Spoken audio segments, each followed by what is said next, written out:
और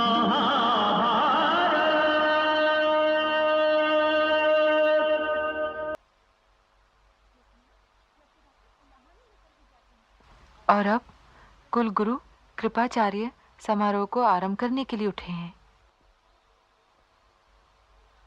चंद्रमौली महादेव की जय,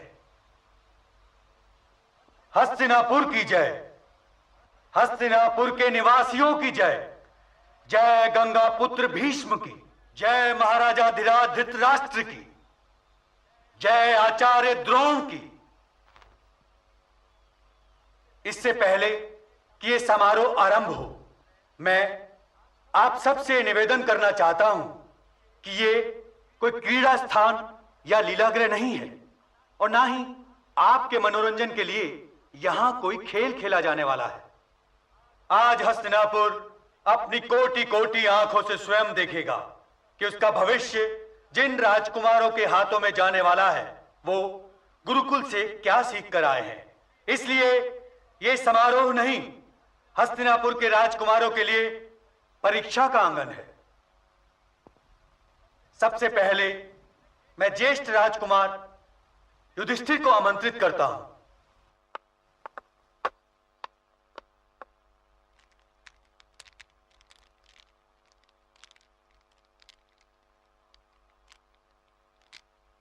प्रणाम महाराज। राजकुमार युधिष्ठिर,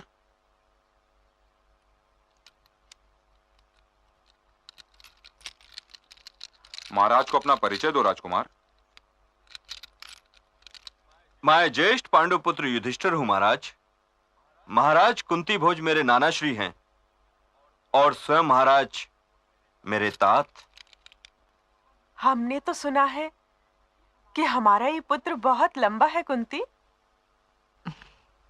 हाँ दीदी, आशीर्वाद देने को यदि उसका सर चूमने को जी चाहे तो पंजों के बल उठना पड़ता है।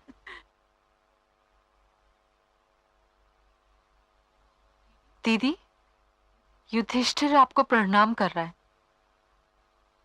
आयुष्मान भव, भाग्यवान भव।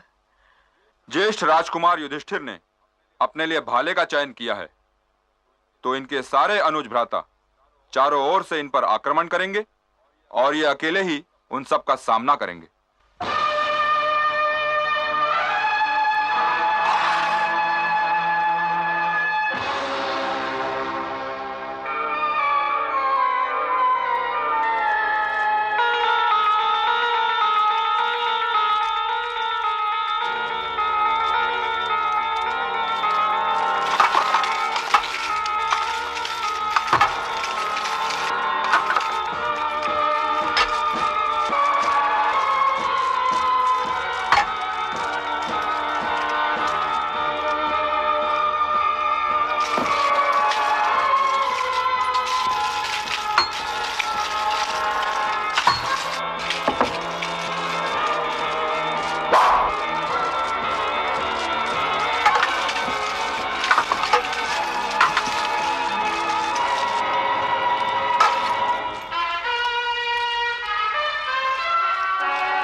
दीदी, आचार्य द्रोण का कहना है कि आपके युधिष्ठिर से अच्छा भाला चलाने वाला इस संसार में तो कोई नहीं है।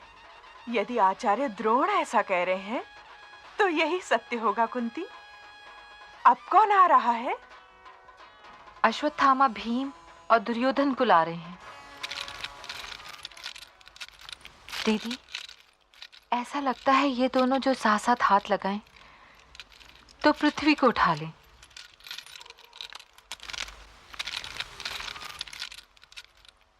अपना परिचय दो ज्येष्ठ गांधारी नंदन। ज्येष्ठ गुरु राजकुमार दुर्योधन महाराज को प्रणाम करता है। आयुष्मान भव। अपना परिचय दो कुंती नंदन। महारानी कुंती के द्वितीय पुत्र, महाराज कुमार युधिष्ठिर का अनुज और आचार्य द्रोण का शिष्य भीमसेन। इन दोनों ने गदा का चयन किया है महाराज।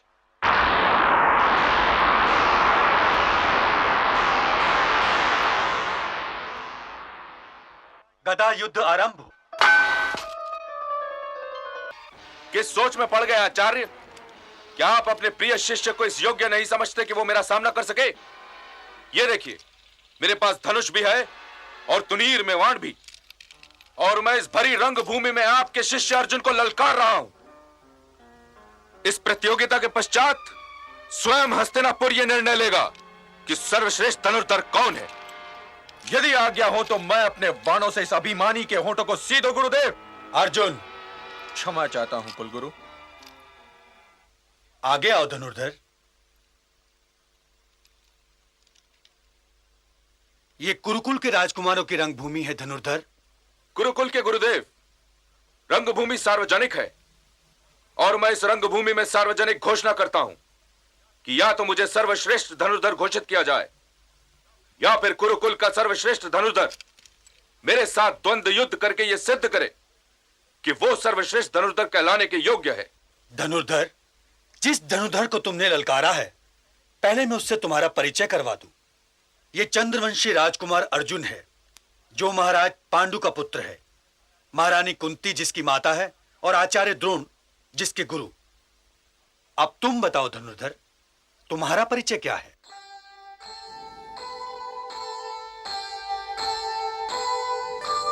जाने जो बोले नहीं, जो बोले अनजान, कर्ण स्वयं कैसे कहे क्या उसकी पहचान, क्या उसकी पहचान।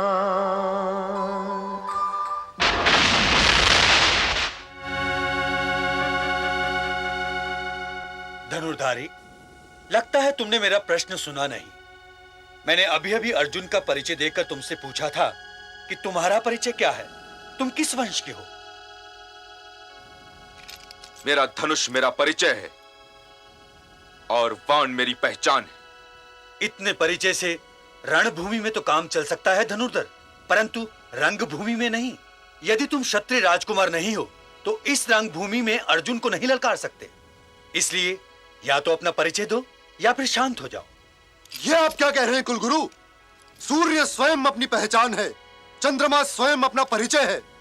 क्या कोई हिरनी सिंह को जन्म दे सकती है?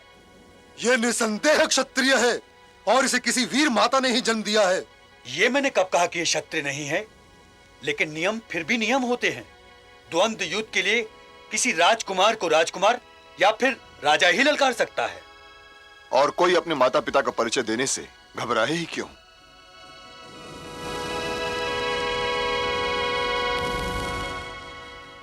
धनुर्धर, मैं तुमसे तुम्हारे माता पिता का नाम नहीं पूछूंगा।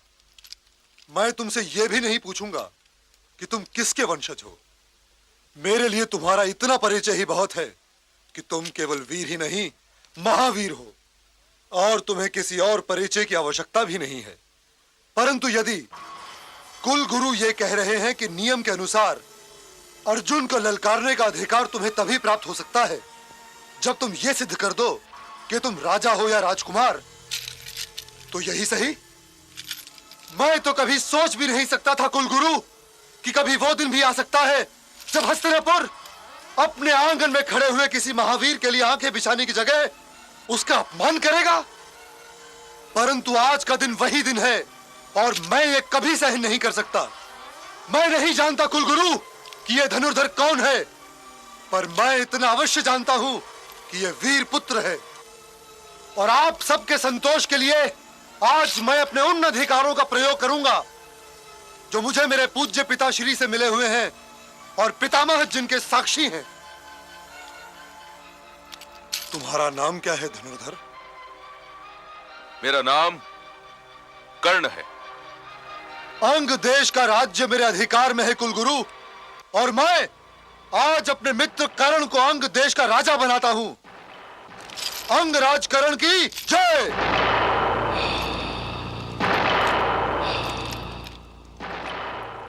मित्र दुर्योधन, तुम्हारे इस अनुग्रह का ऋण तो मैं अपने प्राणों से भी नहीं चुका सकता। आज से मेरा जीवन तुम्हारे लिए, मेरी निष्ठा तुम्हारे लिए और मेरी मृत्यु भी तुम्हारे लिए होगी। मेरे मित्र कर्ण के राज्याभिषेक का आयोजन किया जाए कुलगुरु। क्या आप अब भी गुरु द्रोणाचार्य के प्रिय शिष्य को ललकारने का अधिकार मुझे नहीं देंगे कुलगुरु? अब आज्ञा देने में कुलगुरु को भला क्या आपत्ति हो सकती है? रंगभूमि प्रतियोगिता का स्थान है, युद्ध का स्थान नहीं। इसलिए अंगनरेश, तुम मुझसे प्रतियोगिता की आज्ञा मांगो। जो आज्ञा गुरुदेव। परंतु यदि कभी रणभूमि में अर्जुन और मेरा सामना हो गया तो आप वहां मेरे और अर्जुन के बीच अपने शब्दों की ढाल नहीं रख पाएंगे। गुरु द्रोण का यह शिष्य भी युद्ध ही की आज्ञा मांग रहा है कुलगुरु, क्योंकि उसे हस्तिनापुर की भूमि पर उगाने वाला यह अभिमान का वृक्ष अच्छा नहीं लग रहा। इससे पहले कि यह जड़ पकड़ ले, इसे काट ही डालना चाहिए। क्या तुम्हारे पास केवल शब्दों के वाण है पार्थ? यह धनुष और यह वानों से भरा तुणीर क्या केवल दिखावे के लिए? परंतु याद रहे कि मैं ब्रह्मास्त्र तक तुम्हारा पीछा नहीं छोड़ूंगा। इसलिए अग्नेयास्त्र, वरुणास्त्र इत्यादि को रहने दो। आज केवल वो वाण चलाए जाएं जो छाती के आर पार हो जाते हैं। दान में पाया हुआ राज्य किसी को क्षत्रिय नहीं बना सकता है। अंगराज कर्ण मनुष्य को क्षत्रिय बनाती है उसकी घाव खाने योग्य छाती और उसकी वाण चलाने योग्य भुजाएं। भ्राता दुर्योधन को प्रणाम करो और अंग देश चले जाओ, और यदि अंग भूमि अपना यह अपमान सहन कर ले तो राज करो। जाओ। तुम मेरे मित्र का अपमान नहीं कर सकते अर्जुन। जो सत्य से अपमानित हो उसका मान ही क्या? सत्य तो अब मेरे वाण बोलने जा रहा है भीम। अर्जुन सावधान। बेटा। बाबा,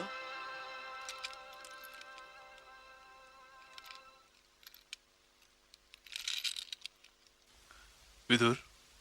जी महाराज। ये क्या हो रहा है? चरण स्पर्श हो रहा है महाराज। अंगराज कर्ण अधिरथ के चरण छूकर उनसे आशीर्वाद ले रहे हैं। अधिरथ के चरण क्यों? मेरी तो समझ में नहीं आ रहा कि मैं क्या कहूं। ये सूचना मिलते ही कि महाराज कुमार दुर्योधन ने मेरे पुत्र को अंगदेश का राजा बना दिया और उसका राज्याभिषेक हो रहा है, मैं दौड़ा दौड़ा आया। तेरी मां तो मुझे पुकारती ही रह गई। तू तो सचमुच ये मुकुट पहनकर क्षत्रिय दिखाई देने लगा है पुत्र।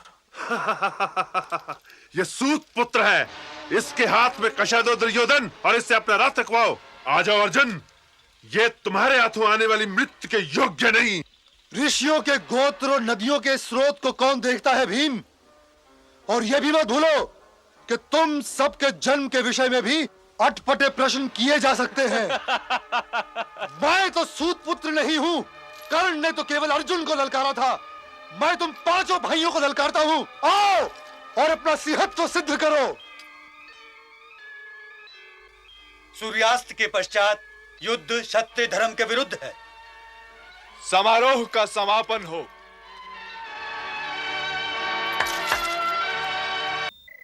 बचपन की बातें भूल जाओ द्रोण। बचपन तो ना समझ होता है। आज तुम भी बालपन की सारी सीमाएं पार कर चुके हो और मैं भी। तुम्हारी समझ में सामाजिक जीवन का यह छोटा सा रहस्य भी नहीं आया कि मित्रता तो बराबर वालों में होती है। कृपाचार्य, आओ कृपाचार्य। प्रणाम ऋषिपुत्र। इतनी रात गए आने का कष्ट कैसे किया कृपाचार्य? अपनी और कृपी की ओर से प्रार्थना करने आया था ऋषिपुत्र। अब तो घर चलिए। अभी नहीं कृपाचार्य, अभी नहीं। परंतु क्यों ऋषिपुत्र, क्यों? मैं कृपी से यह कहकर घर से निकला था कि मैं उसके पुत्र के लिए गाय लेने जा रहा हूं। बिना गाय लिए मैं घर कैसे जाऊं? भगवान की दया से आज हमारे पास बहुत सी गायें हैं ऋषिपुत्र। परंतु वो गाय नहीं है जिसे लेने के लिए मैं घर से निकला था। तो क्या द्रुपद के पास एक गाय नहीं थी?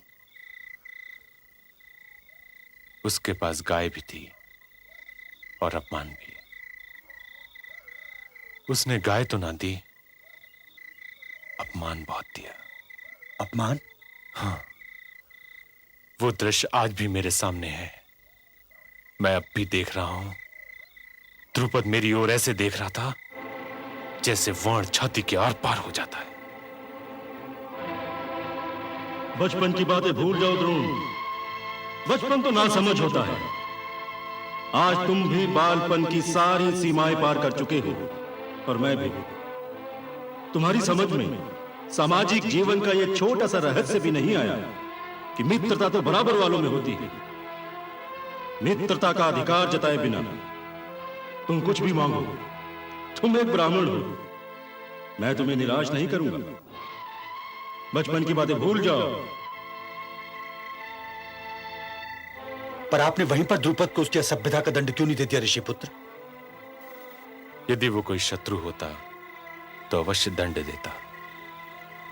वो मित्र था और मित्र होते हुए भी उसने समानता की बात उठाई थी कृपाचार्य।